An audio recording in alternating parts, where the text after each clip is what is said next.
So transthyretin is a protein that we find in the human body, in the blood, and also in the cerebral spinal fluid. And it's involved in multiple processes, from the transport of thyroid hormones, particularly in the brain, the transport of retinol, which it does indirectly by binding retinol binding protein, proteolytic cleavage of apolipoprotein A1, and also neuropeptide Y. And interestingly, we found that if you knock out this protein in mice, you find that their myelin becomes thicker. And from this, we thought that maybe if we could inhibit this protein, transthyretin, using drugs, we can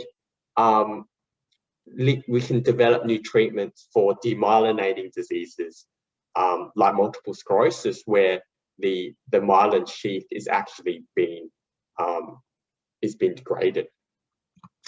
And so this led to our project, a virtual screening project against transthyretin, which we believe is an attractive drug target for the treatment of demyelinating diseases.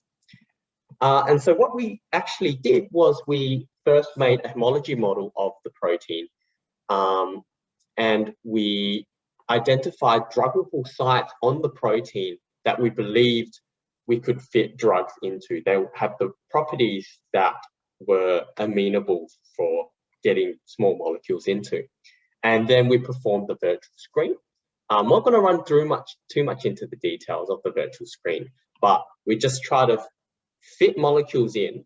We create different conformations of molecules and try to fit them into that druggable site, and then we score them using a set of parameters to predict which ones are the best binding, which we then purchased. And then you can see from this one of the docking results, these molecules fit quite well in that binding pocket. We can see that surface with the electrostatics here, and then they can make specific residue-specific contacts.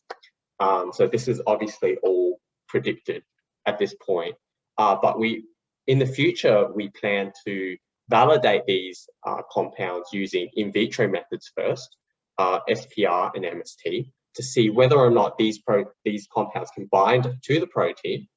And then we want to move it into cell culture to see whether or not these compounds can improve the myelination rates of oligodendrocytes, and whether or not they have the potential to be drugs. So thank you for coming to check out my poster, and I'd love to hear any feedback or questions that you guys have. Thank you.